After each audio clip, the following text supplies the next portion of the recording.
ठगे कोई। हिमांशु आप ठगाइए और ना ठगे कोई। कबीर आप ठगाइए और ना ठगे कोई। आप ठगे सुख उपजे, आप ठगे सुख उपजे और ठगे दुख होई। आप ठगे सुख उपजे और ठगे दुख होई। अवतरित होने को जा रहा है, उतर रहा है, कमल की तरह खिल रहा है, दीप की तरह प्रकट हो रहा है, वर्षा की तरह बरस रहा है। संपूर्ण नया, संपूर्ण ताजा मंगल प्रभात। सूर्य का हर एक किरण नई ताजी, हमें छूता हुआ हवा का हर एक झोंका नया ताजा, हमारी हर एक सांस नई ताजी। प्रातःकाल का पवित्र स्मरण मैं आपको करवा दूं, शायद आप विस्मृत हो गए हो। पृथ्वी को अवतरित हुए इतने युग बीत गए, युग, फिर भी आज का जो मंगल प्रभात है, शनिवार का मंगल प्रभात, वो इस पृथ्वी पर ना आज तक कभी भी अवतरित हुआ है, ना आगे कभी भी होगा। संपूर्ण नया, संपूर्ण ताजा शनिवार, शनिवार का मंगल प्रभात। परमात्मा कहो, परम अस्तित्व कहो, परम शक्ति कहो, तीनों नाम हृदय स्पर्शी। चौथा नाम अभी मेरे हाथ में आया नहीं, जब भी आएगा मैं उसे भी प्रकट करूंगा। जो नाम आप देना चाहो, उसकी महामूल्य भेंट, महामूल्य भेंट, इससे बड़ी भेंट कोई हो ही नहीं सकती। और ये भेंट हमारे सबके हाथों में, हमारे सबके हाथों में, ताकि जो परम स्वादिष्ट जीवन है, परम स्वादिष्ट, अनेक स्वादों से हरा भरा, अनेक रंगों से खिला खिला, जिस तरह से भगवान श्री कृष्ण के सर पर मोरपिंच, क्या अर्थ है, मोरपंच अभिरंजित है सर्व रंगों से, इसी तरह से हमारा जीवन अनेक रंगों से हरा भरा, अनेक स्वादों से भरा भरा। उस परम स्वाद को लेने का एक अवसर और हमारे सबके हाथों में, इस पृथ्वी पर, इस मृत्यु लोक पर। ठीक से ध्यान से सुनना मुझे। जीवन की परम रहस्यमय यात्रा, परम रहस्यमय यात्रा। चलो मैं आपको पूछूं, आप है कौन? ठीक से सुनना। इस शरीर के जन्म से पहले आप कहाँ थे, क्या थे? इस शरीर के मृत्यु के बाद आप कहाँ जाओगे, क्या होगे, क्या जानते हो? आप अपने बारे में कितने समय से आप पहचान रहे हो अपने को? कितनी अद्भुत रहस्यमय यात्रा। हम सब है कौन, कहाँ से आ रहे हैं, हम क्या कर रहे हैं पृथ्वी पर, मृत्यु लोक पर, सुबह से लेकर रात तक हम जो भी कार्य कर रहे हैं, उसका उद्देश्य क्या है, आखिर उद्देश्य क्या है? हम सब क्या पाना चाहते हैं, क्या पाने को जा रहे हैं? और जीवन की महाधारा में हम बहते बहते किस दिशा की ओर जा रहे हैं? अद्भुत रहस्य में जीवन की यात्रा, उसको समझने का, उसको जानने का एक अवसर और हमारे सबके हाथों में, इस मृत्यु लोक पर, इस पृथ्वी पर। आज इस पृथ्वी पर ऐसे कई लोग हैं जो अगर चाहेंगे भी कि एक बार, केवल एक बार मैं मेरे बिस्तर से उठकर सूर्य भगवान का दर्शन कर लूं, असंभव, ये उठ नहीं पाएंगे। रेड लाइट हो गई, बज गई, घंटी बज गई, पर्दा गिरने को है, नाटक समाप्त, लीला समाप्त। वो चाहेंगे एक क्षण भी उससे नहीं मिल सकती। और देखो हम सब चुने गए आज के दिन के लिए, परम अस्तित्व के द्वारा कहो, परम शक्ति के द्वारा कहो, परमात्मा के द्वारा कहो, जो नाम आप देना चाहो, उसकी महामूल्य भेंट हमारे सबके हाथों में। और स्मरण रहे, आज का ये शनिवार जो हमें मिला हुआ है, वो कभी भी वापस हमें नहीं मिलेगा। जो जीवन बीत चुका, बीत ही गया।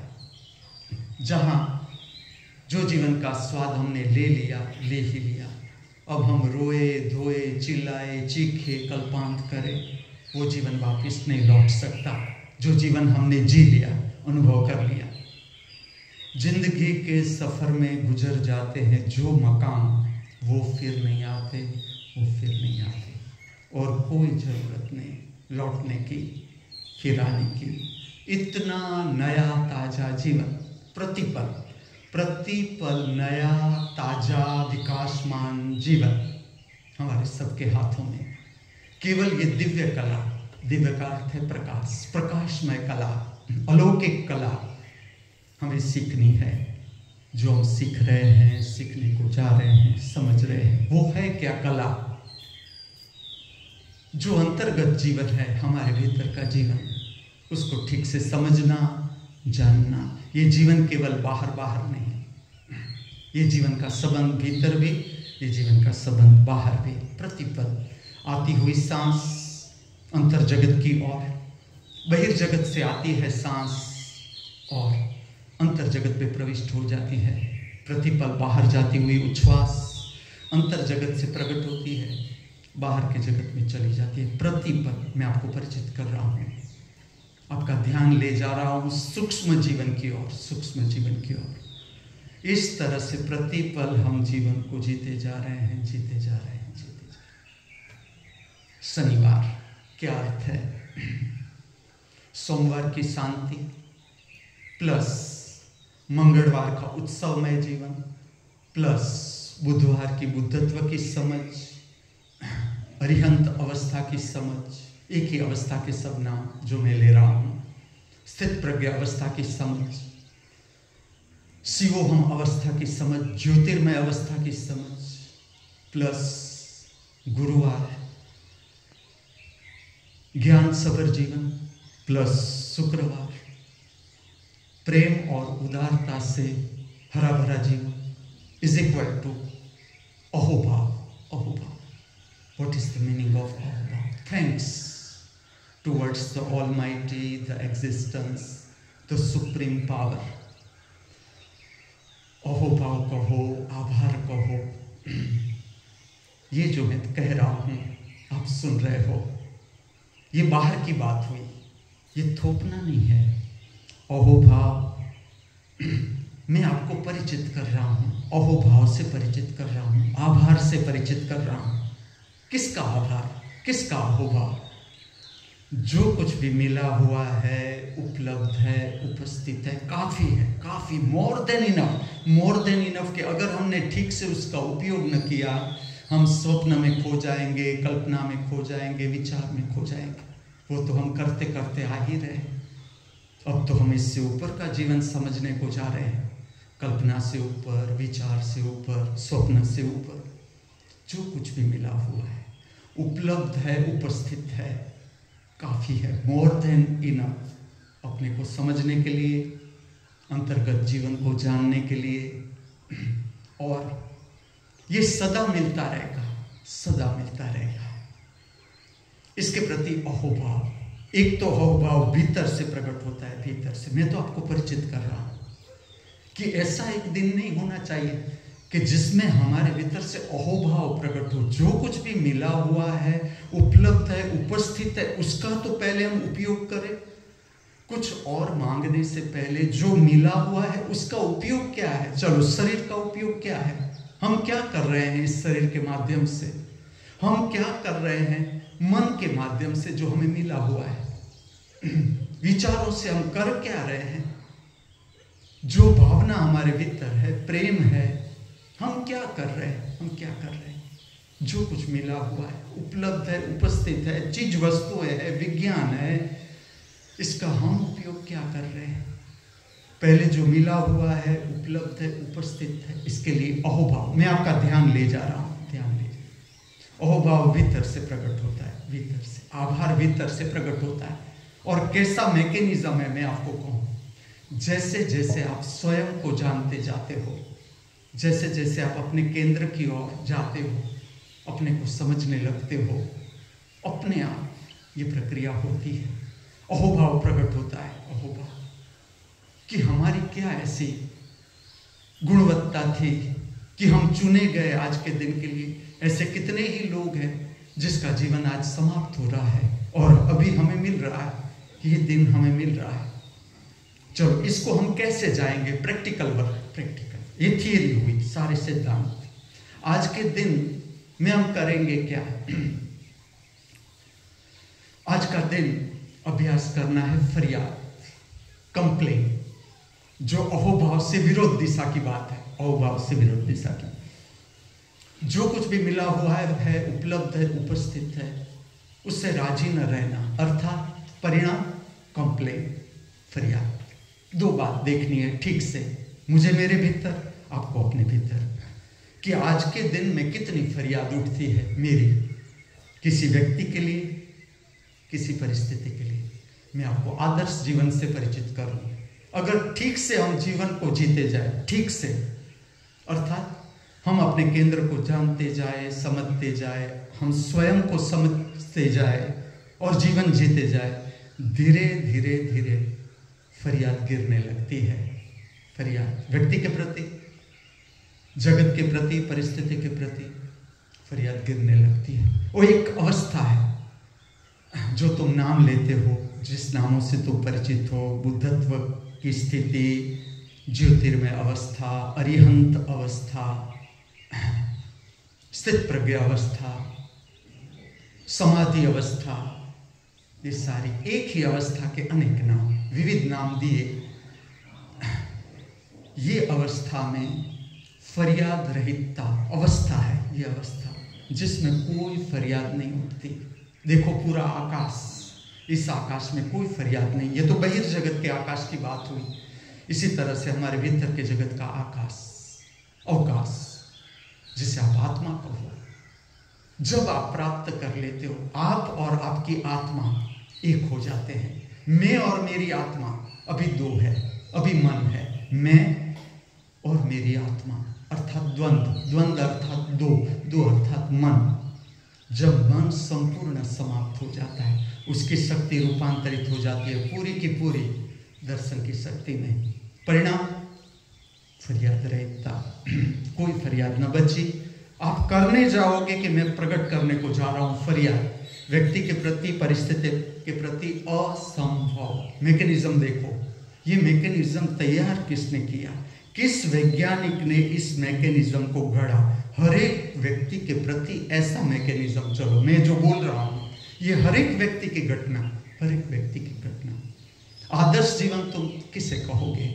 अगर शनिवार के दिन से हम जाने आदर्श जीवन, तो ऐसी अवस्था जिसमें कोई फरियाद रही ही नहीं, बची ही नहीं, न व्यक्ति के प्रति न परिस्थिति के प्रति। लेकिन ये सिद्धांत हुआ, हमें समझना है आज के दिन में कितनी फरियाद उठती है व्यक्ति के प्रति, परिस्थिति के प्रति। दिन है अहोभाव का, और जैसे जैसे फरियाद गिरती जाती है, अहोभाव प्रकट होता है। जैसे जैसे आभार का भाव प्रकट होता है, फरियाद गिरती जाती है। तो आज की पवित्र दिनचर्या में आप उतरो। इससे पहले मेरा होमवर्क अगर आप लेना चाहो, महामृत्यु महाअमृत विश्वविद्यालय, इस स्थान को आश्रम न कहना, इस स्थान को कहना महामृत्यु महाअमृत विश्वविद्यालय, जहाँ से आप जीवन जीने की समझ पा रहे हो, दर्शन की क्षमता, शक्ति को प्राप्त कर रहे हो। तो आज के दिन का मेरा होमवर्क, फरियाद को चेक करना कितनी उठती है पूरे दिन में। रात को सो उससे पहले स्मरण करो कि आज के दिन में मुझे 4 व्यक्ति के प्रति फरियाद उठी, इस तरह की फरियाद थी, और 5 परिस्थिति के लिए फरियाद उठी। पूरा स्मरण करना कितनी फरियाद उठती है, क्योंकि जैसे जैसे तुम ध्यान देना शुरू करोगे आपके जीवन की फरियाद की ओर, रहस्य देखो, फरियाद विलीन हो जाती है। आपकी देखने की क्षमता, आपकी देखने की क्षमता फरियाद को, फरियाद विलीन, फरियाद के विचार, फरियाद का भाव, फरियाद विलीन और अहोभाव प्रकट। जब भी अहोभाव तुम्हारे भीतर से प्रकट होता है, आभार, आभार का भाव अंदर से प्रकट होता है, हृदय से, हृदय से। ये जो मैं बता रहा हूं बाहर से बता रहा हूं, आपका जो मन है वो समझ रहा है कि आभार है क्या, अहोभाव है क्या, थैंक्स है क्या। लेकिन ये सुपरफिशियल बात नहीं, सुपरफिशियल बात नहीं, ऊपर ऊपर की बात नहीं। जब तुम्हारे भीतर से अहोभाव प्रकट होता है, आभार प्रकट होता है, और तुम देखते हो, अहोभाव की क्षमता बढ़ती चली जाएगी। आभार प्रकट होने की जो संभावना है बढ़ती चली जाएगी जीवन में। फरियाद को देखोगे, फरियाद घटती चली जाएगी। जिसी तरह से प्रेम और क्रोध को तुम्हारी देखने की शक्ति, और क्रोध नहीं टिक सकता। अगर तुम्हारी देखने की क्षमता है, शक्ति है, जो प्रकट हो गई, प्रकट होने को जा रही है, अगर उसने देखा क्रोध, प्रकट होते हुए क्रोध को देखा, क्रोध टिक नहीं सकता आपकी देखने की क्षमता के आगे, शक्ति के आगे। विषाद टिक नहीं सकता आपकी देखने की शक्ति के आगे, क्षमता के आगे। और प्रेम, जब प्रेम प्रकट होता है, मैं आपका ध्यान ले जाऊंगा, प्रेम प्रकट होता है भीतर से प्रकट होता है। वो संवेदना, शरीर के तल का प्रेम, मन के तल का प्रेम, भाव शरीर के तल का प्रेम, प्रेम की संवेदना आपके भीतर, प्रेम में स्थिति, आपने उसे अनुभूति की, आपने उसे देखी, जानी, संभावना बढ़ती चलेगी, प्रेम बढ़ता जाएगा। और आखिरी रूप करुणा, जिसका कोई अंत नहीं। धीरे धीरे समझा रहा हूं, धीरे धीरे। हम जो जीवन जी रहे हैं, अपार करुणा कि तुम मस्तिष्क से उसे जान ही नहीं सकते। जब तक आप स्वयं को पूरा नहीं जान सकते, तब तक तुम ये जो अस्तित्व की परम करुणा है, प्रतिपल परम करुणा, उसके बिना जीवन संभव ही नहीं। ये करुणा जो हमारे भीतर प्रकट होती है, वो फैलती जाती है, उसका कोई अंत नहीं। आपकी दर्शन की शक्ति का कोई अंत नहीं, वो प्रकट होती है, पूर्ण रूप से पृथ्वी पर प्रकट हो जाती है। इसके बाद भी ये फैलती जाती है, और जो मस्तिष्क से समझ में नहीं आती। बहुत सी बात मैं बता रहा हूं, पूरा अंतर जगत का मैकेनिज्म। चलो, ये किस वैज्ञानिक ने गढ़ा, किस मनुष्य ने गढ़ा, फिर भी सबके भीतर, हर व्यक्ति के भीतर ये मैकेनिज्म जो मैं बता रहा हूं। गुणत्रय विभाग योग, गुणत्रय विभाग योग, भगवत गीता।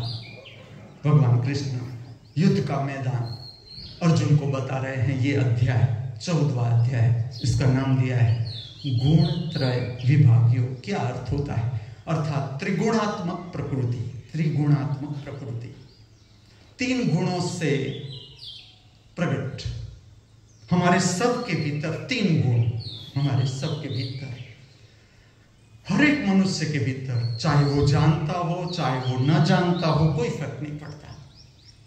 जो गुण प्रकट है हमारे भीतर, उसको कृष्ण बताते हैं 3 विभाग में वो प्रकट करते हैं गुणों को, कि जो गुण है जो प्रकट हो रहे हैं उसके मुख्य 3 ही रूप है, 3 ही रूप। इस अध्याय को कहा गया है त्रिगुणात्मक योग।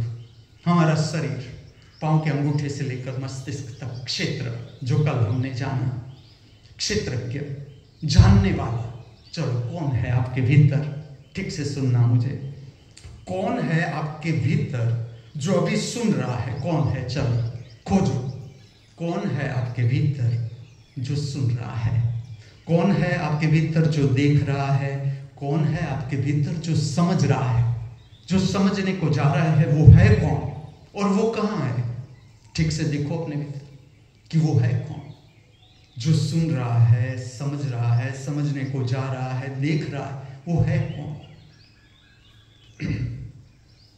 मेरे भीतर से जो बोल रहा है वो है कौन? तुम्हारे भीतर से जो सुन रहा है वो है कौन? कौन है हमारे भीतर जो समझने को जा रहा है? वो कौन है हमारे भीतर? देखो कैसा मैकेनिज्म, किसने बनाया? ये मैकेनिज्म बनाया किसने?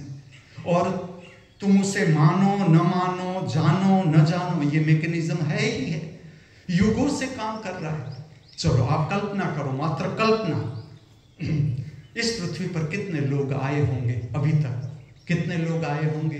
खाली मैं मनुष्य की बात कर रहा हूं, न प्राणी, न पंछी, न कीटक, न सूक्ष्म जीव, न वृक्ष, केवल मनुष्य। चलो आपकी क्या अंदाज है इस पृथ्वी पर अभी तक, आज तक कितने मनुष्य आए होंगे? अभी हम सब कितने मनुष्य यात्रा कर रहे हैं जीवन की धारा में? चलो क्या अंदाज है आपका? और भविष्य में कितने आएंगे और कब तक आएंगे? क्या जानते हो? चलो आप कितना रहस्यमय जीवन, कितना रहस्यमय जीवन। और हम कहाँ खोए हैं? स्वप्न में, कल्पना में, विचार में। और ये सारा जीवन देखो जो प्रकट है, जीवन की महाधारा जिसमें हम बह रहे हैं, हमारा अंतर जीवन। कृष्ण बता रहे हैं त्रिगुणात्मक प्रकृति हर मनुष्य के भीतर, हर मनुष्य के भीतर हम समझ रहे हैं। इससे क्या वो संदेश देना चाहते हैं? कृष्ण क्या कह रहे हैं अर्जुन को? जब हम भोजन लेते हैं, जब हमारा जन्म होता है, जो प्रथम घटना हमारे साथ होती है वो भोजन नहीं है। ठीक से समझना, जो प्रथम घटना हमारे साथ हो रही है वो है सांस उच्छ्वास। सांस उच्छ्वास प्रकट, सांस उच्छ्वास प्रकट, उसके बाद सीधे रिक्वायरमेंट भोजन। हम भोजन लेना शुरू करते हैं और जो भोजन हमारे शरीर में जाता है उसके पाचन से 3 स्वरूप प्रकट होते हैं। 3 स्वरूप प्रकट होते हैं। कोई भी भोजन हो, इसके मुख्य 3 रूप है। वात, वायु, वायु प्रकट होता है डाइजेशन से, पाचन से। पित्त, पित्त अर्थात प्रवाही, एसिडिक प्रवाही। इसका जो पित्त का अर्थ है एसिडिक प्रवाही, एसिडिक है। इसका जो गुण है वो एसिडिक है, जिसे विज्ञान बताता है कि जब हम पाचन होता है हमारे भीतर तो हाइड्रोक्लोरिक एसिड प्रकट होता है पाचन के लिए। पित्त और कफ, कफ का अर्थ है सेमी सॉलिड पदार्थ, ना घन ना प्रवाही। जिस तरह से मलाई है, गूंद है, गम है, ये सेमी सॉलिड पदार्थ है। ये हमारे भीतर से इस तरह से 3 स्वरूप प्रकट होते हैं, मुख्य 3 स्वरूप जो पूरे शरीर में फैलते हैं और नियंत्रित होता है हमारा अंतर्गत शरीर, जिसमें हड्डी भी है, मांस भी है, मजा भी है। अब ये तो फिजिकल बात हुई, भौतिक बात हुई, लेकिन धीरे धीरे इसका असर आता है गुण के ऊपर। जैसे जैसे हम बड़े होते हैं, बड़े होते जाते हैं, 3 गुण प्रकट होते हैं अपने आप। 3 गुण अपने आप प्रकट होते हैं। इसमें हमें कुछ नहीं करना है। हम उसे जानते हो, मानते हो, ना जानते हो, ना मानते हो, फिर भी 3 प्रकार के गुण प्रकट होते हैं। ये 3 मुख्य गुण हैं। जैसे कि इसे बताया है कृष्ण ने इस तरह से, तामसिक गुण, तमस। क्या अर्थ? तमस का अर्थ है अंधकार, अंधकार। अभी शक्ति उतनी प्रज्वलित नहीं हुई कि बुद्धि का जो क्षेत्र है वो अभी विकसित हो रहा है, विकसित हो रहा है।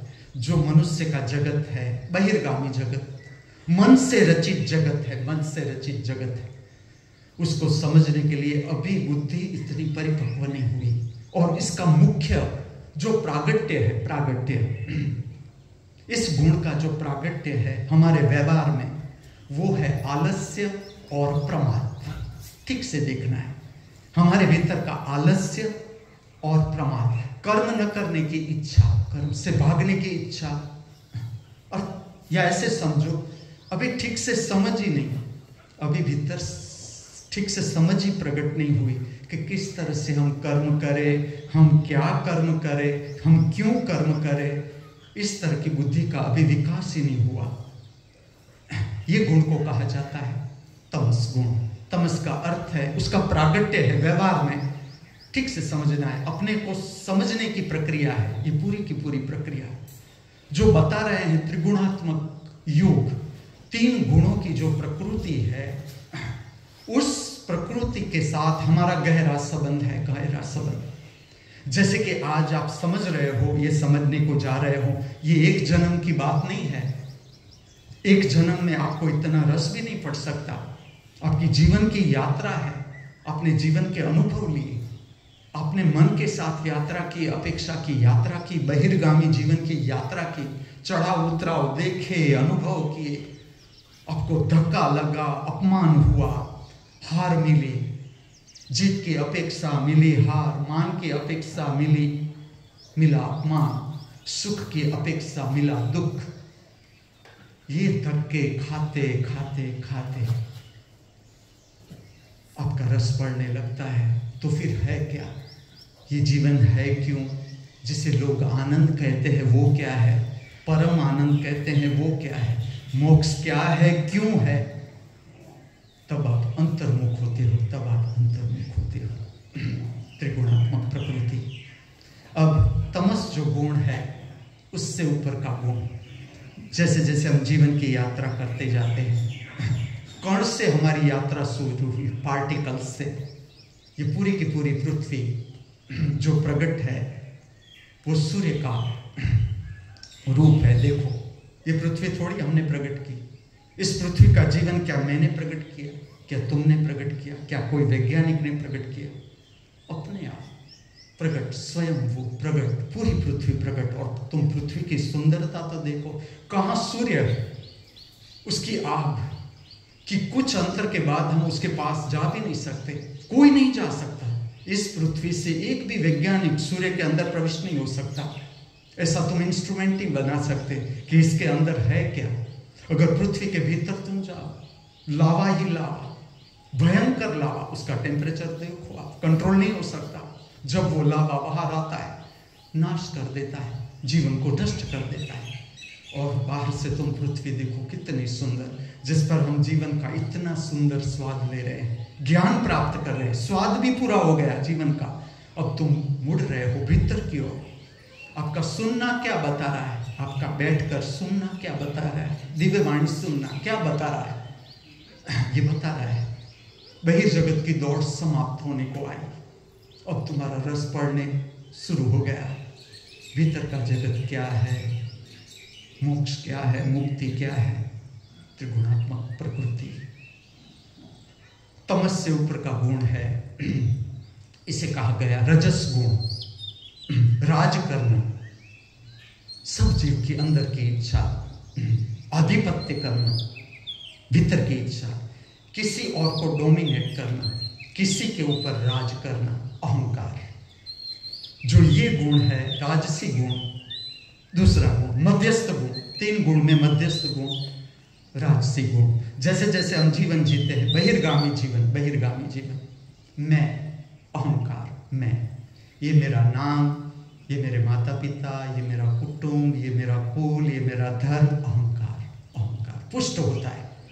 जैसे जैसे हम जीवन को जीते जाते हैं, मनुष्य के जीवन में, मनुष्य के जीवन में, प्राणी में भी है अहंकार। देखना, 2 प्राणी झगड़ रहे हैं, दोनों जीतने की कोशिश कर रहे हैं, एक दूसरे को डोमिनेट करने की कोशिश कर रहे हैं। वृक्ष में तुम्हें देखने को मिले ना मिले फिर भी कंपटीशन है, प्रतिस्पर्धा। हर एक वृक्ष दूसरे वृक्ष से प्रतिस्पर्धा करता है। जो वृक्ष को बोते हैं उसे पता है कि 2 वृक्ष अगर साथ में तुम बो तो एक वृक्ष बड़ा हो जाएगा, दूसरे को खा जाएगा। प्रतिस्पर्धा। जो बाहर का जीवन हम जीते आए हैं अभी तक, इसमें प्रतिस्पर्धा है, जीवन की प्रतिस्पर्धा, कंपटीशन। 2 जीव के बीच कंपटीशन है। और कंपटीशन का मैं आपको अंतर्गत रूप बताऊं, 2 बात के लिए कंपटीशन है। एक है भोजन, दूसरी है काम वासना के लिए साथी को खोजना। ये प्रकृतिगत है, प्रकृतिगत। ये पूरी हरीफाई प्रकृतिगत है। प्राणियों में भी देखने को मिलेगी, वनस्पति में भी देखने को मिलेगी। राजसी गुण का अर्थ है अहंकार, अहंकार का प्रकट होना। ये भी मनुष्य की जीवन की यात्रा का अंग है, विकास है। ऐसा नहीं कि अहंकार कोई गलत बात है, लेकिन पर्याप्त नहीं। जीवन जो है, पूरा जीवन समझने के लिए अहंकार पर्याप्त नहीं। ये बहिर्जगत की बात है, ये बहिर्जगत की यात्रा है। जो पद की खोज है, पद की खोज, बड़ा पद, बड़ा प्रधान है, प्रधानमंत्री है, कोई भी बड़ा पद का रस क्या बताता है? जो पद है उसके साथ अहंकार है, उसके साथ 2 बात जुड़ती है। एक है सुपीरियरिटी कॉम्प्लेक्स कि मैं ही सब कुछ हूं, मैं ही सब कुछ हूं। ये भाव है, भीतर का भाव है कि मैं श्रेष्ठतम हूं इस पृथ्वी पर। ये भीतर का भाव है, अहंकार के साथ जुड़ा हुआ। इसी तरह से लघुता क्रांति, इंफीरियरिटी कॉम्प्लेक्स, मैं कुछ भी नहीं। अब तुम ठीक से इसे जानो, आज नहीं कल जान लोगे, समझ लो। अब जो दौड़ रहा है, बड़े पद को प्राप्त करने के लिए दौड़ रहा है, मैं उसकी मानसिक स्थिति आपको बताऊं तो भीतर से इंफीरियरिटी कॉम्प्लेक्स है। कुछ ऐसा है भीतर, उसने अभी जाना नहीं। उसके भीतर लघुता ग्रंथि है। कुछ ऐसा है, इसे ये छिपाना चाहता है, इसे छिपाना चाहता है। वो साबित करना चाहता है कि मैं हूं, मैं कुछ हूं, मैं सर्वश्रेष्ठ हूं, भीतर लघुता ग्रंथि है, दौड़ के पीछे जो लघुता ग्रंथि है ये काम कर रही है। अगर लघुता ग्रंथि न होती तो तुम्हें इतना रस नहीं पड़ता। पद को प्राप्त करने की जो दौड़ है उसके भीतर अगर तुम ठीक से देखो, ठीक से आप अपने को समझते जाओ। ये मैंने कहीं पढ़ा नहीं, मैंने मुझे जाना, समझा, मैंने जान लिया कि इस तरह से पद की दौड़ है और ये सबके भीतर है। देखो रहस्य, ऐसा नहीं कि ये मैंने ही जाना, तुमने अपने को जाना, ये रहस्य तुम्हारे हाथ में भी आ गया कि जो पद की दौड़ है वो भीतर से देखी जाए, समझी जाए तो भीतर कुछ इंफीरियरिटी कॉम्प्लेक्स है, कुछ ऐसी बात है कि जिसमें हम साबित करना चाहते हैं कि मैं कमजोर नहीं हूं, मेरे पास इतनी शक्ति है, मैं भी शक्तिमान हूं। तुम समाज को दिखाना चाहते हो जो तुम्हारे भीतर का इंफीरियरिटी कॉम्प्लेक्स है, लघुता ग्रंथि है, उसको तुम दबाना चाहते हो और बाहर संसार में ये दिखाना चाहते हो कि देखो मैं कितना शक्तिमान हूं, कि ये पद मैंने प्राप्त कर लिया। हर दौड़ के पीछे जो पद है, बाहर का पद है, उसके साथ जो जुड़ती है भीतर की बात, वो है इंफीरियरिटी कॉम्प्लेक्स। और ये इंफीरियरिटी कॉम्प्लेक्स तुम्हारे भीतर पद की दौड़ पैदा करता है, पद की दौड़। देखो विज्ञान, ये आध्यात्मिक विज्ञान का भाव कि जो राजसी गुण है उसके साथ दो बात जुड़ती है, दोनों अहंकार की बात है, दोनों मैं कुछ हूं, मैं सर्वश्रेष्ठ हूं, ये भाव भी है कुछ मनुष्यों में लघुता ग्रंथि है और सबको आता है। ये चढ़ा उतरा, ये गुण स्थिर नहीं, क्योंकि जीवन प्रतिपल नया, प्रतिपल ताजा, प्रतिपल विकासमान। तुम जानते हो न जानते हो, तुम विकसित ही होते जा रहे हो, प्रतिपल, हर सांस उच्छ्वास के साथ। तुम एक दिन में युवान नहीं हुए, तुम एक दिन में वृद्ध नहीं हुए। जीवन की यात्रा है जो प्रतिपल चलती जाती है, फिर प्रकट होता है अनेक रूप, राजसी गुण, राजसी अर्थात अहंकार, प्रतिस्पर्धा में किस तरह से मैं आगे निकल सकूं। इस संसार को तुम ठीक से समझो, ठीक, अपने को भी जानो, संसार को भी जानो, दोनों बात एक साथ। ये आपकी समझ को निखारेगी, आपकी तेजस्विता को निखारेगी। चलो मैं आपको कहता हूं ये संसार की दौड़ किस लिए, मैं आपको आपकी समझ को विस्तार दे रहा हूं। क्या प्रयोजन है जो जीवन की दौड़ है, उसका प्रयोजन क्या है? ठीक से देखो तो वो प्रयोजन है सिक्योरिटी, सलामती प्राप्त हो जाए, सलामती, सिक्योरिटी प्राप्त हो जाए। चलो एक खरबपति है, मैं खरबपति के उदाहरण दे रहा हूं, ना अरबोपति, ना करोड़पति, ना लाखोपति, क्योंकि मैं सबसे ऊपर का जो मेरा ज्ञान है वो शब्द मैं जानता हूं, वो परेश ने मुझे सिखाया, ये मेरा शिष्य है, मैं उसका गुरु हूं। उसने मुझे कहा करोड़पति मत बोलो, उसके आगे है खरबपति। चलो मैं कहता हूं खरबपति हो रहा है, एक मनुष्य खरबपति हो गया। आपकी समझ क्या है? खरबपति मनुष्य कब होता है? पैसा कमाता गया, अभी भी कमा रहा है, उसका अर्थ क्या हुआ? चलो आपकी समझ क्या कहती है, मैं आपको कहूं। जो रुपयों से वो प्राप्त करना चाहता था अभी उसके हाथ में नहीं आया, जो रुपयों से वो प्राप्त करना चाहता था अभी भी उसके हाथ में नहीं आया, अभी भी वो तृप्ति उसके हाथ में नहीं आई, अभी वो प्राप्त करना चाहता है, कुछ प्राप्त करना चाहता है रुपयों के माध्यम से, अभी भी असलामती।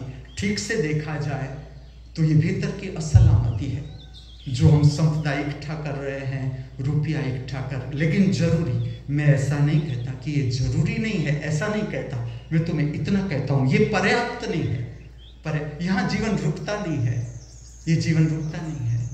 तुम कितनी ही सलामती इकट्ठी कर लो, कितनी ही सलामती इकट्ठी कर लो, यमराज के पद से पहुंच जाएंगे, और यमराज का पंजा जहां पहुंचता है और वो जीत जाता है, मैं उसे महत्व नहीं देता। यमराज जहां जीत रहा है, हम भी खेले यमराज के साथ। मैं आपको बताता हूं पूरी समझ, जीवन की समझ कि आखिर में होगा क्या, आखिर में हमारा होगा क्या। सलामत रहते रहते रहते हम कितने सलामत हैं। पूरे मनुष्य को तुम ठीक से समझो, बाहर की जीवन की यात्रा का जो आधार है, मुख्य जो दौड़ रहा है मनुष्य, वो सलामती प्राप्त करने के लिए कि सिक्योरिटी मेरे हाथ में आ जाए, सिक्योरिटी। लेकिन सलामती बाहर से नहीं आती। तुम 1000 कोशिश करो, डर है मृत्यु का, और मृत्यु बाहर से नहीं आती। मृत्यु बाहर से आती ही नहीं, मृत्यु घटती है तुम्हारे भीतर से। चलो ठीक से समझना इस बात को, मृत्यु बाहर से नहीं आती, मृत्यु घटती है तुम्हारे भीतर से। इसलिए जैसे जैसे तुम अपने को समझते जाते हो, आप अपने करीब आते जाते हो, कैसी घटना है, आप मृत्यु को भी समझ लोगे। आप मृत्यु को खाली समझ नहीं लोगे, आप मृत्यु को पार कर सकते हो। न में मृत्यु शंका, जिसने पार कर लिया, जिसने ये डर पार कर लिया, उसने कहा ना में मृत्यु शंका, ये उसकी बात है। जिसने पार कर ली, जो केंद्र पर आ गया, केंद्रस्थ हो गया, जिसने सलामती प्राप्त कर ली। चलो सलामती प्राप्त करने की रीत है केंद्रस्थ हो जाना, बाकी की कोई सलामती है ही नहीं। तुम 1000 कोशिश करो सलामती बाहर से प्राप्त करने की, ये तुम्हारी धारणा है। और परिस्थितियां तुम्हें हिलाएगी, परिस्थितियां तुम्हें हिलाएगी। तुम ठीक से अपने को ऑब्जर्व करोगे तो पता चलेगा कि ना, अभी तो परिस्थितियां मुझे हिला रही है, अभी दुख मुझे छू रहा है, पीड़ा छू रही है, संताप छू रहा है। अहंकार, धारणा और अहंकार अलग नहीं, धारणा और सुसुप्ति अलग नहीं, सुसुप्ति और अहंकार अलग नहीं। जब तक मैं सुसुप्त हूं, मैं अहंकारी हूं, अहंकार है, मैं कुछ हूं, मैं सत्य हूं, इस पृथ्वी का सत्य मैं हूं। अहंकार कि मैं, ठीक से अगर आप समझो तो मैं और सत्य साथ नहीं हो सकता। जब मैं थी हरि नाई, जिसने जाना, जिसने अपने को पूरा जाना, उसने प्रकट किया कि जब मैं थी अहंकार था, हरि नहीं, तब सत्य नहीं प्रकट हुआ। अब सत्य है, अब हरि है, जिसने हर लिया जीवन का हर दुख पीड़ा संताप, हर लिया जागृति, सब कुछ हर लिया। अब मैं नहीं, अब अहंकार नहीं, तुम भीतर। इसलिए मैं तुम्हें कहता हूं, चलो तुम कहां हो, तुम्हारे भीतर तुम कहां हो। जैसे जैसे मैं आपको अनुभव कहता हूं मेरा, जैसे जैसे आप खोजते जाओगे अपने भीतर कि मैं हूं कहां, मस्तिष्क में हूं, आंख में हूं, कान में हूं, नाक में हूं, मैं कहां हूं। मैं, जिसे धक्का लगता है, जिसे धक्का लगता है, दुख होता है, पीड़ा होती है, संताप होता है, वो है कहां। मैं तुम्हें बता रहा हूं कि तुम हो कहां। चलो, जो सुन रहा है, कौन है आपके भीतर जो सुन रहा है, कौन है मेरे भीतर जो बोल रहा है, कौन है तुम्हारे भीतर जो देख रहा है, सुन रहा है, समझने को जा रहा है। बहिर्गत यात्रा, इसके साथ जुड़ता है अहंकार और मैं, और इसके सारे कर्म। आप कोई भी कर्म देखो, राजसी पुरुष के कोई भी कर्म देखो, उसका जो भीतर का भाव है वो ये है, मेरी नामना कैसे हो, प्रतिष्ठा कैसे हो, मेरा नाम कैसे संसार में बटे, सब लोग मुझे कैसे जाने, सब लोग मुझे कैसे रिस्पेक्ट दे।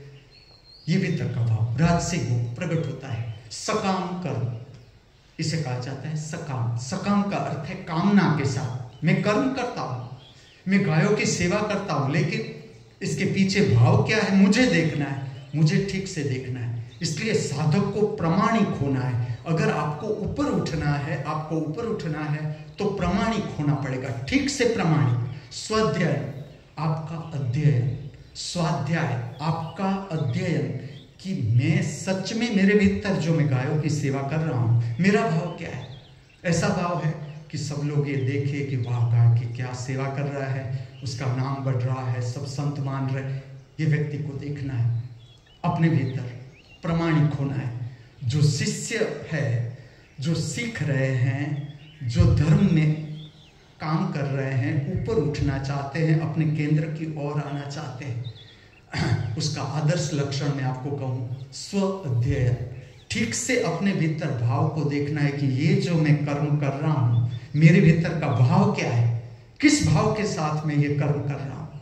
अगर इसके साथ जुड़ती है प्रतिष्ठा का भाव कि मुझे प्रतिष्ठा मिल जाए, सब लोग मुझे आदर दे, मैं रुपया कमा लूँ, पैसा कमा लूँ, सिक्योरिटी बता, जो भी भाव अहंकार के साथ जुड़ा हुआ भाव ठीक से भीतर देखना है। ठीक से जब कोई अपमान करता है, कोई आके मुझे गाली देता है और मुझे धक्का लगता है। क्या है धक्का? चलो, तुम्हारी धारणा, तुम्हारा अहंकार। तुमने इस शब्द को गाली कहा कि ये शब्द गाली है, तुम्हारी धारणा। जब तक ये धारणा है और कोई आके वो शब्द कहता है, तुम्हें लगता है ये गाली है, और गाली के साथ जुड़ी हुई जो धारणा है वो प्रकट होती है। तुम्हारे भीतर से क्रोध प्रकट होता है कि इसने मुझे गाली दी। तुम्हारी धारणा है कि इस शब्द को गाली कहा जाता है। कोई आके तुम्हारी प्रशंसा करता है। क्या है प्रशंसा? तुम्हारी धारणा। तुमने धारणा कर ली कि ये जो शब्द है प्रशंसा है, तो तुम भीतर से फूलते हो। दोनों अहंकार। कोई प्रशंसा करता है, तुम्हें अच्छा लगता है, यही अहंकार का ही रूप। कोई आता है तुम्हारी निंदा करता है, तुम्हारा अच्छा नहीं बोल रहा है और तुम्हें धक्का लगता है, अहंकार का ही रूप। दोनों अहंकार, राजसिक गुण प्रकट होता है। और जीवन का ये सारे गुण, इसमें से हम सब निकलते हैं। तमस, प्रागट्य, आलस्य, प्रमाद, सब निकलते हैं। सब मनुष्य के जीवन की यात्रा, इसके साथ जुड़े हुए गुण, किसी में ज्यादा प्रकट है, किसी में कम, लेकिन ये गुणों से हमारी प्रकृति प्रकट, त्रिगुणात्मक प्रकृति। राजसिक गुण से ऊपर का गुण सात्विक गुण। जब तुमने अहंकार को पूरा जानते गए, अहंकार के साथ जीना, मैं श्रेष्ठ हूं, मैं ये कर रहा हूं, देखो मेरी प्रतिष्ठा, लेकिन जीवन है। तुम 1000 कोशिश करो, अहंकार जीतेगा नहीं। यमराज के आगे यमराज खा जाएगा अहंकार को। तुमने जो कुछ भी खड़ा किया है, यमराज के पहुंच जाएगा, क्योंकि बहिर्गामी यात्रा है। ये बहिर्गामी यात्रा का गुण है। फिर तुम्हें धीरे धीरे तुम्हारे भीतर प्रकट होता है गुण, वो है सात्विक गुण, ऊपर का गुण। ये जोड़ता है तुम्हें प्रकाश से। अब तुम्हारे भीतर से निष्काम कर्म होना शुरू हो जाता है। निष्काम कर्म तुम करते हो, लेकिन अपने आनंद के लिए, मजा के लिए। तुम्हारी प्रतिष्ठा हो ना हो, कोई तुम्हारा अच्छा बोले, कोई ना बोले, इससे तुम ऊपर उठना शुरू करते हो, ऊपर अपने आप। त्रिगुणात्मक प्रकृति, सात्विक गुण प्रकट होता है। यात्रा है जीवन की। एक ही दिन में सात्विक गुण प्रकट नहीं हो सकता। अभी तुम्हारा पहला ही जन्म है इस पृथ्वी पर।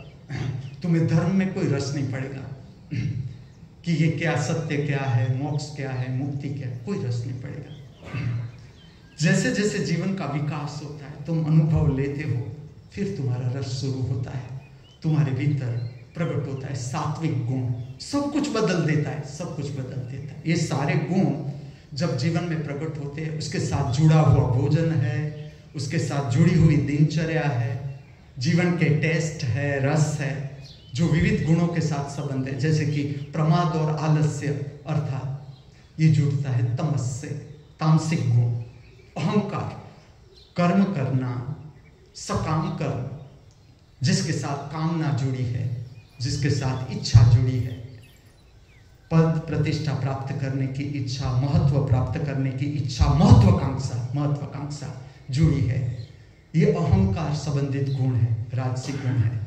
सात्विक गुण, जब आप भीतर मुड़ते हो, अपने भीतर मुड़ते हो, अपने को जानना शुरू करते हो, अपने आप सब कुछ बदलता है। अपने आप आपका भोजन भी बदल जाएगा। आगे हम देखते हैं कि तामसी लोग जो है, उसका भोजन कैसा होता है, राजसी पुरुष है, राजसी गुण जिस पे प्रभावी है, इस मनुष्य का भोजन कैसा होता है। और जो सात्विक लोग हैं, जो अपने भीतर मुड़ रहे हैं, अपने को समझने को जा रहे हैं, जिससे दर्शन की क्षमता, दर्शन की समझ आपके भीतर प्रकट होती है। सात्विक गुण ऐसा है कि जो जोड़ता है तुम्हें प्रकाश के साथ। सत्व का अर्थ है प्रकाश, तमस का अर्थ है अंधकार, और सत्व का अर्थ है प्रकाश। कौन सा प्रकाश? बाहर का प्रकाश नहीं, भीतर का प्रकाश, आत्मिक प्रकाश। जो मैं तुम्हें कहता हूं, तुम्हारे भीतर देखने की क्षमता है, देखने की शक्ति है। ये जो शक्ति है, उसके साथ ये गुण तुम्हें जोड़ता है। कैसे? जीवन की यात्रा के अनुभव से परिपक्व हो जाते हो, आप परिपक्व हो जाते हो, और अपने आप तुम्हें पता भी नहीं चलता कि कब मैं अंतर्मुख हो गया, कब मेरे भीतर सात्विक गुण प्रकट होने लगे। और कैसी बात है, जैसे जैसे समझ लो कि अहंकार है, उससे अगर तुमने समझना शुरू किया, अहंकार राजसिक गुण विलीन होता जाता है। जैसे जैसे तुम देखते जाते हो अपना अहंकार विलीन होता जाता है तुम्हारे भीतर से। सात्विक गुण जैसे जैसे तुम देखते जाते हो, सात्विक गुण को देखते जाते हो, अनुभूति करते जाते हो, तुम्हारा सात्विक गुण बढ़ता जाता है, बढ़ता जाता है। ये त्रिगुणात्मक प्रकृति हर पुरुष के पास, हर मनुष्य के पास, स्त्री हो या पुरुष। इसके लिए पुराना शब्द है पुरुष, स्त्री पुरुष अलग नहीं। पुरुष का अर्थ जो प्रकट है, जीव, जो मनुष्य प्रकट है जीवन जीने के लिए, पुराना शब्द है। दोनों आ गए, स्त्री भी आ गई, पुरुष भी आ गए। लेकिन ये सब के भीतर, ये तीनों गुण सब के भीतर प्रकृतिगत, इसलिए इससे ऊपर की अवस्था दिखाई गई है। कृष्ण कहते हैं इसे कहा गया गुणातीत। जब आपने गुण पार कर लिया, अर्थात अपने प्रकृति को पार कर लिया, सत्व से भी ऊपर, सत्व से भी ऊपर, तमस से भी ऊपर, तमस का भी असर नहीं, रजस से भी ऊपर, अब राजवी गुण का भी कोई असर नहीं आपके ऊपर, सात्विक गुण इससे भी ऊपर, सात्विक गुण से भी ऊपर, क्योंकि सात्विक गुण में भी सूक्ष्म अहंकार है, सूक्ष्म अहंकार, क्योंकि इसके बिना गुण टिकता नहीं। गुण को टिकने के लिए कुछ चाहिए, कुछ चाहिए। अभी ये विकसित हो रहा है। सात्विक गुण का अर्थ क्या है? अभी विकासमान है, जीवन ऊपर की ओर विकसित हो रहा है। लेकिन एक अवस्था है, एक अवस्था जो ये तीनों गुणों से ऊपर है, तीनों गुणों से, उसे कहा गया गुणातीत अवस्था, जिसपे गुण की कोई असर नहीं होती, अर्थात प्रकृति से ऊपर का जीवन, जो प्रकृति ने निर्माण किया हुआ ये जीवन है, प्रागट्य है प्रकृति का, जो गुण का प्रागट्य है, तमस कहो, रजस कहो, सात्विक कहो, ये प्रकृति ही है, प्रकृतिगत है मनुष्य में।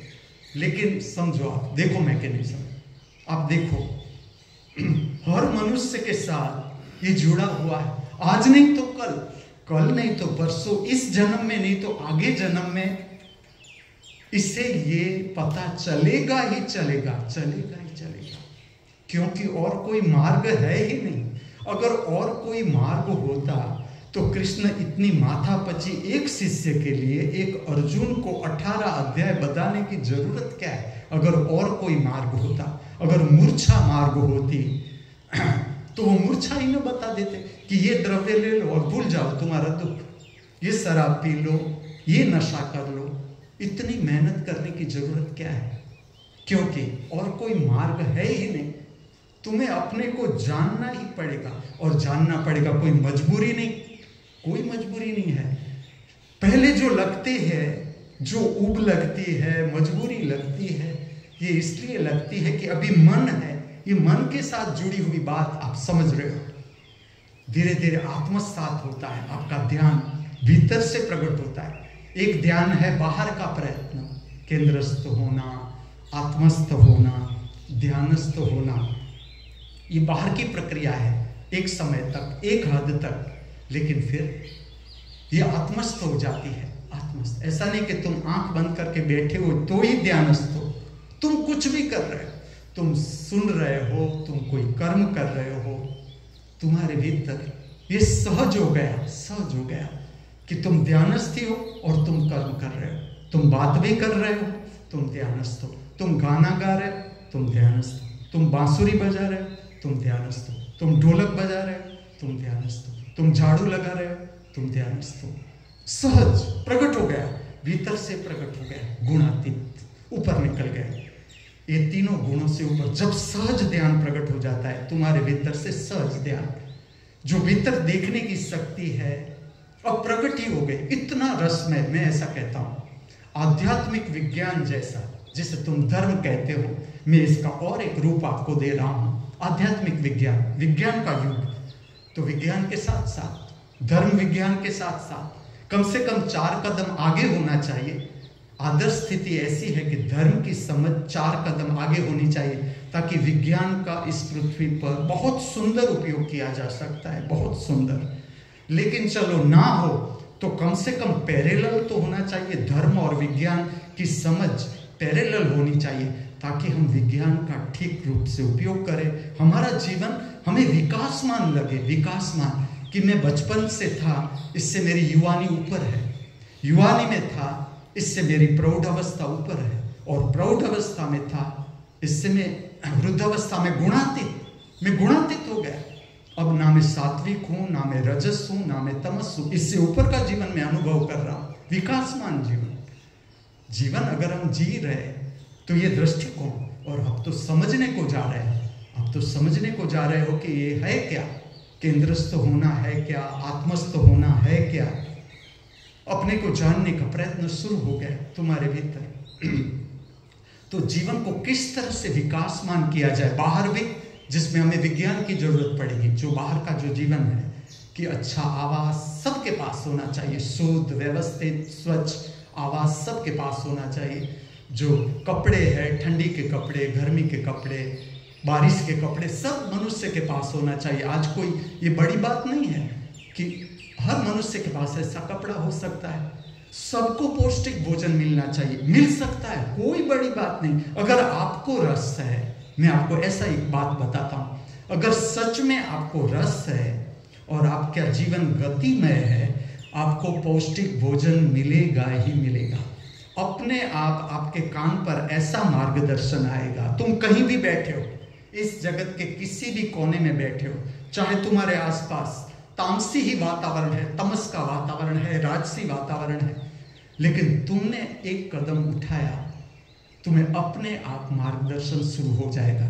तुमने एक ही कदम उठाया अपनी ओर, तुम्हारा संबंध प्रस्थापित होने लगा ज्योतिर्मय जगत के साथ। इस पूरे जगत का संचालन यहां से नहीं, तुम्हें हजार लगे कि ये पृथ्वी का संचालन मनुष्य से है, जैसे आप समझते जाओगे। मैं अनेक बात कहूंगा आपको कि देखो ये पृथ्वी घूम रही है, हम घूम रहे हैं। चलो रोज सूर्य आता है, कौन सा वैज्ञानिक काम कर रहा है कि रोज सूर्य आ रहा है? ये वैज्ञानिक नहीं कर रहा है। पूर्णिमा आती है, इतनी सुंदर, तुम पूर्णिमा तो देखो, पूर्णिमा की रात का तो अनुभव करो। कब करोगे?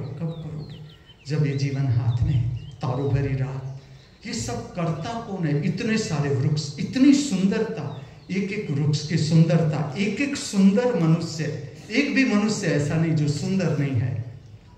ये सब वैज्ञानिक कर रहा है, हम कर रहे हैं ये सब। जब पर्दा गिरता है तब पता चलता है चलो कि सबको जाना ही पड़ता है। कितना ही हमने पैसा इकट्ठा किया, कितनी ही प्रतिष्ठा वाला पद मिला, फिर भी यमराज जीत जाता है। देखो, यमराज से तुम जीत नहीं सकते। कितनी ही प्रतिष्ठा हो तुम्हारे पास, पूरी दुनिया तुम्हें पहचानती हो, पूरी दुनिया, लेकिन यमराज जब खटखटाता है द्वार, तुम्हारे पैर हिलने लगते हैं। कितना ही तुमने धन इकट्ठा कर लिया, लेकिन यमराज जब आता है, तुम्हारी आंखों से आंसू शुरू हो जाते, भय शुरू हो जाता है, हाथ पैर कंपने लगते हैं। ये संचालन यहां से नहीं। और मैं किसे कह रहा हूं ये बात? जो अपने को जान रहा है, जो अपने को समझ रहा है, उसे पता भी चलता जाएगा। जैसे जैसे देखो कैसा विज्ञान है, तुम अपने को जानते जाओ, तुम अपना जगत जानते जाओ, अपने करीब आते जाओ, तुम्हारे हाथ में सब रहस्य आने लगते हैं, सब रहस्य खुलने लगते हैं। कुछ बात से आता है, कुछ बात से तुम्हारे भीतर प्रविष्ट होता है, रहस्य खुल जाता है, कोई कुछ तुम्हारे दर्शन से प्रकट हो जाता है। क्षेत्र, वर्तमान, शरीर, वर्तमान, देखने वाला, वर्तमान, तुम्हारे भीतर कोई देख रहा है, तुम्हारे भीतर कोई समझ रहा है, तुम्हारे भीतर कोई सुन रहा है। ये भूतकाल की घटना नहीं। ठीक से देखो, मेरा एक वाक्य निकलता है, भूतकाल हो गया। जब वो वाक्य प्रकट हो गया, भूतकाल हो गया।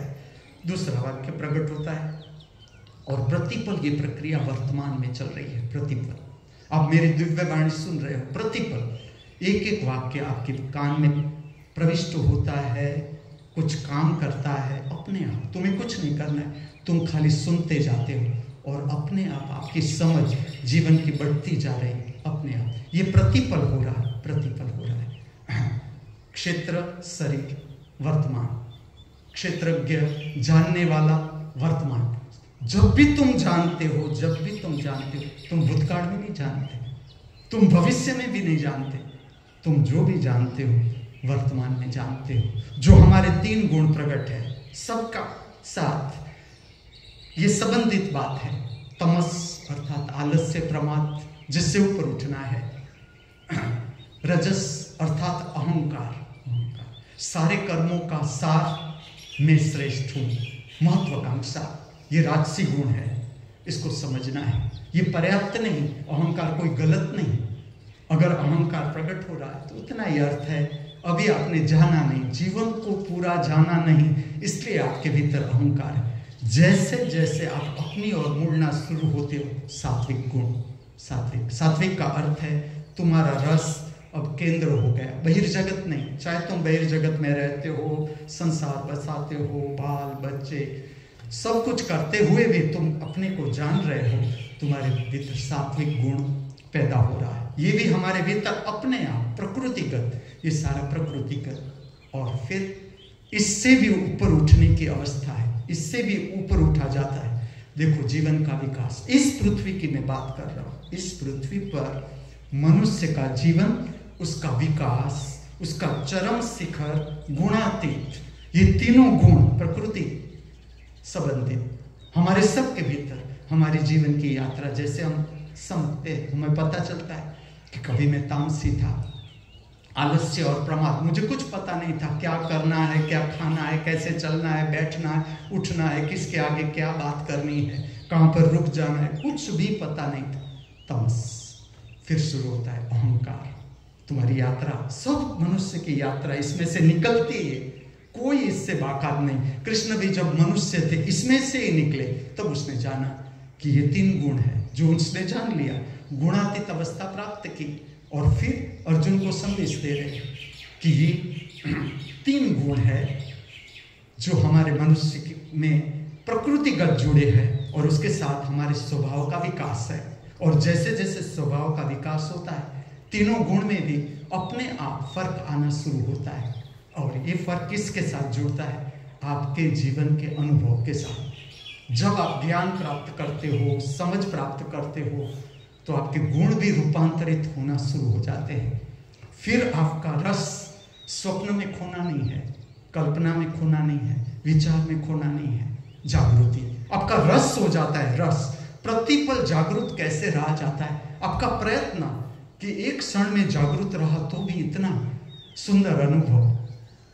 तुम्हें प्रतिपल अगर जागृत रहो तो भीतर का पहले लोभ काम करता है, इसमें लोभ भी काम करता है, भीतर का लोभ, जो बाहर लोभ था अब वो भीतर काम कर रहा है।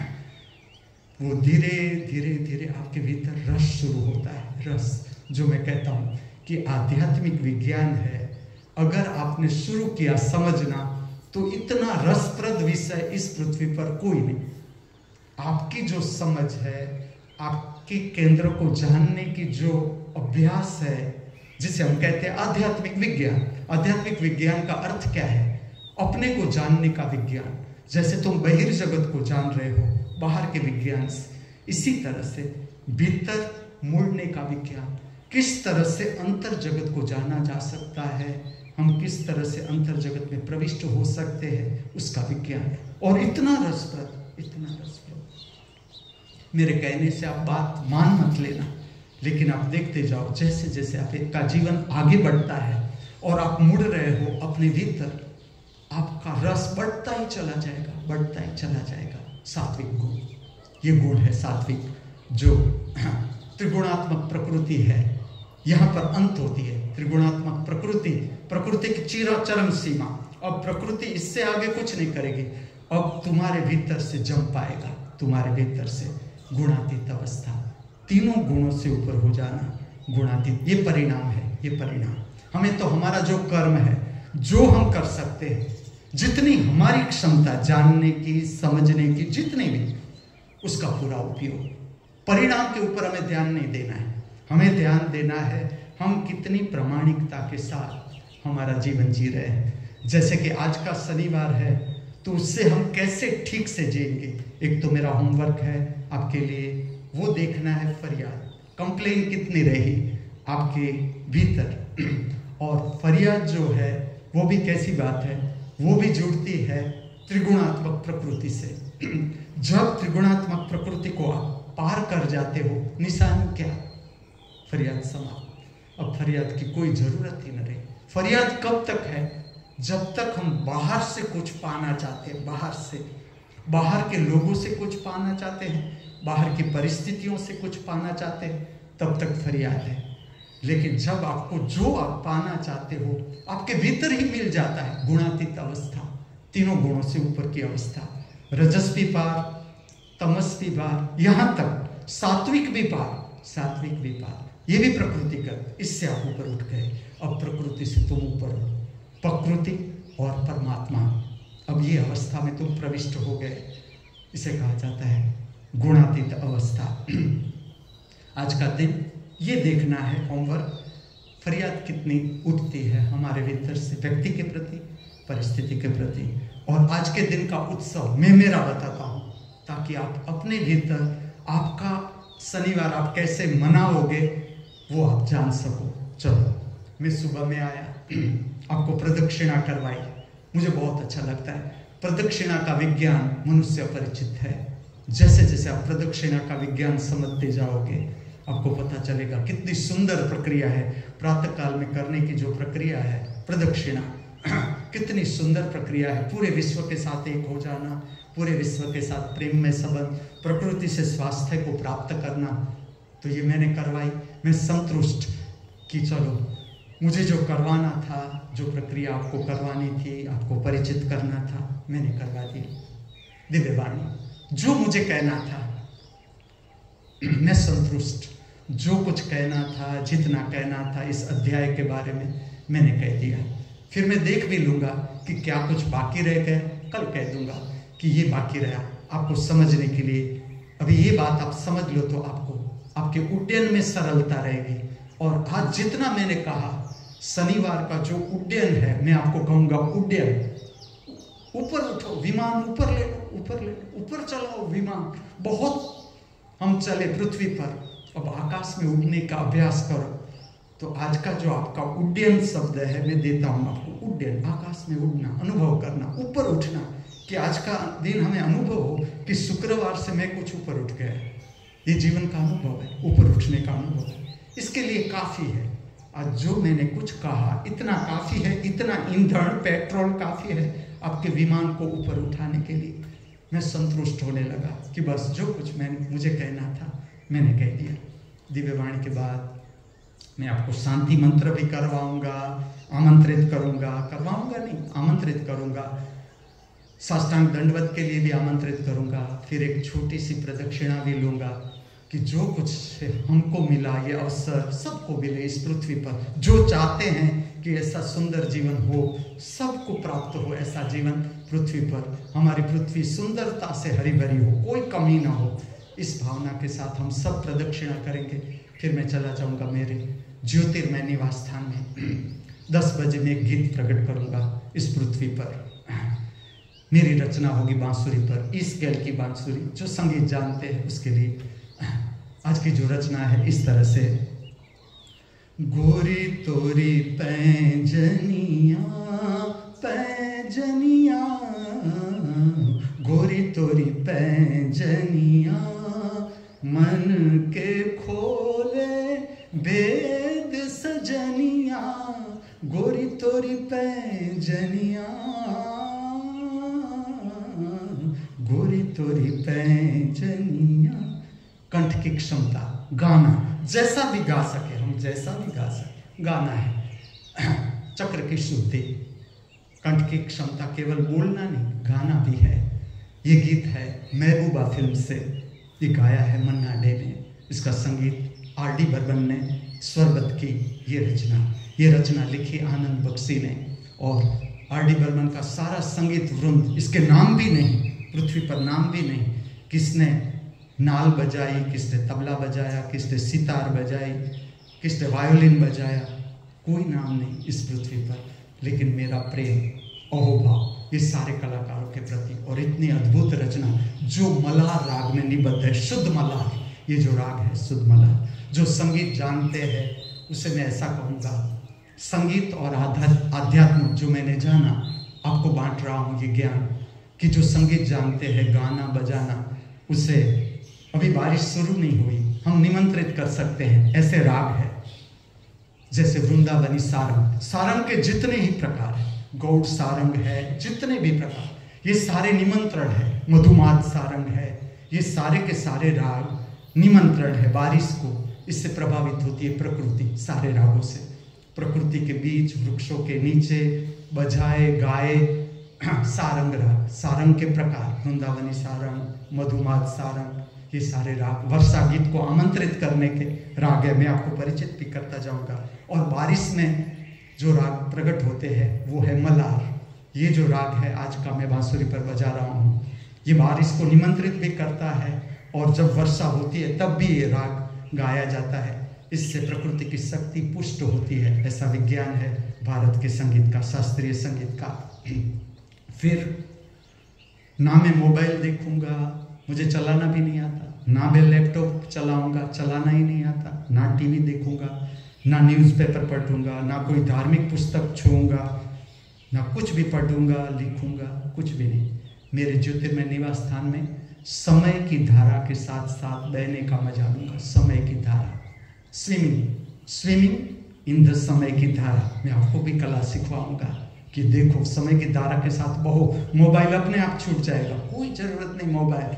इतना मैं रिच होके आऊंगा। कितने बजे? 6-10 बजे। सब बच्चों को लेकर, शिष्यों को लेकर, दर्शनार्थियों को लेकर प्रकृति में मैं दर्शन करवाऊंगा। प्रकृति का ज्योतिर्मय पथ मैं तैयार कर रहा हूँ, जिस पर चलने से तुम ज्ञान प्राप्त कर सकते हो, आनंद प्राप्त करते हो, उल्लास प्राप्त करते हो। 1 घंटा मैं आपके साथ रहूंगा प्रकृति में, खुले आकाश के नीचे। हम सब मिलकर मजाक भी करेंगे, एक दूसरे की उड़ाएंगे भी, हंसेंगे भी, हंसाएंगे भी। और फिर प्रकृति का रस लेते लेते लेते फिर मैं आपके साथ बैठूंगा। वड़ के नीचे मेरा झूला है, उस पर मैं बैठूंगा। कोई शिष्य मेरे पैर दबाएंगे अगर उसकी इच्छा हो तो, कोई मुझे हवा डालेंगे अगर उसकी इच्छा हो तो। और मैं आपकी सबकी आंखों में खास झांकूंगा कि मेरे भीतर जो परमात्मा बैठा है वो ही आपके भीतर है या कोई और लाभ का परमात्मा आपके भीतर है। ये ठीक से मैं तपास करूंगा। और विज्ञान है क्योंकि परेश मेरे सामने जब बैठता है, मेरे भीतर मैथमेटिक्स चलता है, तो मैं मैथमेटिक्स का सूत्र कहता हूँ, मेरी आत्मा प्लस आपकी आत्मा प्लस इसकी आत्मा प्लस उसकी आत्मा प्लस आत्मा प्लस आत्मा प्लस आत्मा परमात्मा।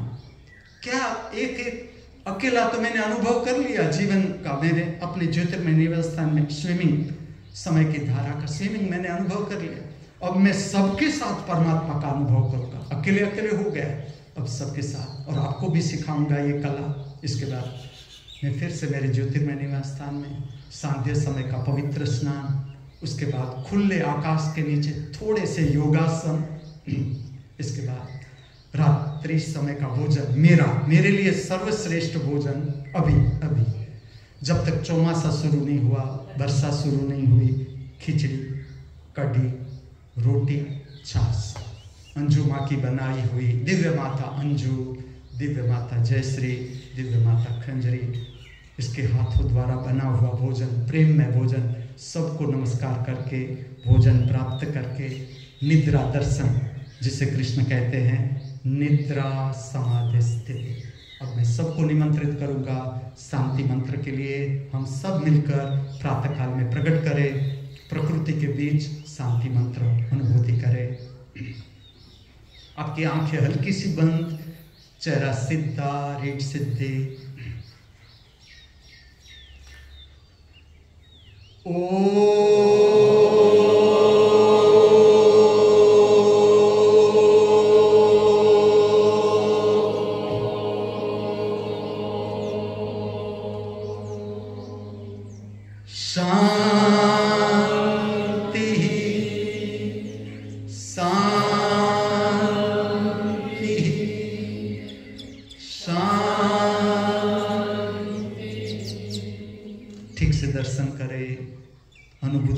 श्रवण करे, सुने भीतर के मौन का संगीत अर्थात शांति। भीतर के संगीत का नाम, अलौकिक संगीत का नाम आंतर मौन कहो, शांति कहो। ठीक से अनुभूति करे, बढ़ती चली जाएगी अपार शांति, अपार। इसकी कोई सीमा नहीं, प्रतिपल नहीं, प्रतिपल ताजी, प्रतिपल विकासमान। जितनी शांति उतना अहोभाव, जितना अहोभाव उतनी शांति, जितना आभार का भाव उतनी शांति, जितनी शांति उतना अहोभाव। थैंक्स। दर्शन करे, अनुभूति करे, श्रवण करे, शरीर के क्षेत्र के तल की शांति, मूड के क्षेत्र के तल की शांति, दोनों का असर विचार के तल पर, विचार के तल की शांति। जितनी क्षमता दर्शन करने की, श्रवण करने की, अनुभूति करने की, शनिवार की पवित्र दिनचर्या में उतरे, इससे पहले प्राप्त करे महासमृद्धि शांति, और पूरी दिनचर्या में बांटे आपकी शांति, आपका अहोभाव। श्रवण करे, दर्शन करे, सुने, अनुभूति करे, शांति मंत्र का अर्थघटन ठीक से सुने, ठीक से सुने। हमारे नाभि केंद्र मणिपुर चक्र की सारी विक्षिप्त, अशुद्ध, अप्राकृतिक संवेदनाएं शुद्ध हो, शांत हो, प्राकृतिक हो। हमारे मूलाधार चक्र काम केंद्र की सारी विक्षिप्त, अशुद्ध, अप्राकृतिक संवेदनाएं शुद्ध हो, शांत हो, प्राकृतिक हो। हमारे हृदय चक्र, भाव शरीर, अनाहत चक्र की सारी विक्षिप्त, अशुद्ध, अप्राकृतिक संवेदनाएं शुद्ध हो, शांत हो, प्राकृतिक हो।